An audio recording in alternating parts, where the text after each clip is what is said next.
I want to introduce you to a new tool, and that tool is the thermal imaging camera. So what is a thermal camera and how do we use it? Well, what a thermal camera is, it's a tool that we use to inspect the thermal image of whatever we're pointing it to. So, for example, if we were to point it at the printed circuit board, then whatever components are emitting heat on that board, we would be able to see that on the screen of the thermal camera. And the way we use it is, we first would go and we would inspect a working board, and we would observe all the different components on that board and what kind of heat they're giving off. And then what we would do is we would do the same test on the faulty board, and we would observe the different components on the faulty board and see if there's anything that is different or that heats up that shouldn't be heating up. Okay, so let's say, for example, you have a component on your faulty board that's heating up that wasn't heating up on the working board, then that would give you some possible indication that you may have a fault around that area. So that's basically, in a nutshell, what it's used for and what it is. So let's continue with that test now. Right, so we're observing the board in its working state, the working board, and we're just trying to see what stands out and what's heating up and what's not heating up, just to get a general idea. So we can see there's a couple of ICs around here which are heating up, and when we test the faulty board, if there's anything that's heating up that wasn't heating up here, then that would give us indication that that part that's heating up may possibly be faulty, and we can investigate it further under the microscope. Now, another thing that I want to do is I want to switch on the transmitter and see if the heat signature changes here, and I want to compare that to the faulty board. So let me just do that now. Let's just do that.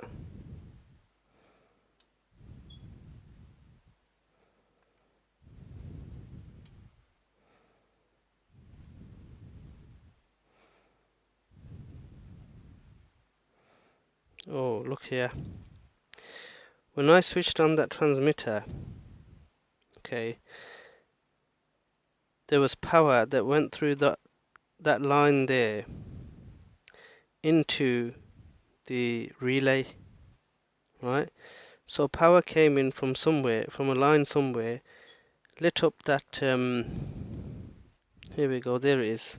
So if that's a resistor, I can't see that. I'm sorry, if that's a capacitor, I can't see that clearly from here. When I pressed the power button on the transmitter,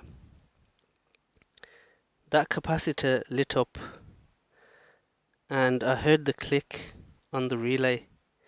So that might be something that we need to look out for when we get the faulty board here, and when we switch it on. If that area is not coming on, then that might indicate that the fault will be on that line somewhere. It could be that component, or it could be wherever that component is going to, some other component on the same line. Okay, so we've got the board of the faulty receiver under the microscope, and I just want to show you what I found. So this here is the mechanical switch, or the relay, that I was talking about, and I mentioned that what I observed was on the faulty board, this relay is not switching on.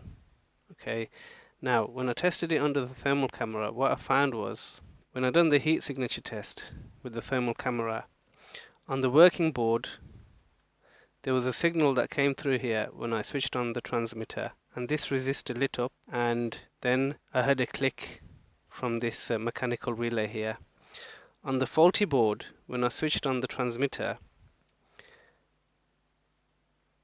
this resistor did nothing. There was no heat signature coming off this resistor, and there was no click from the relay.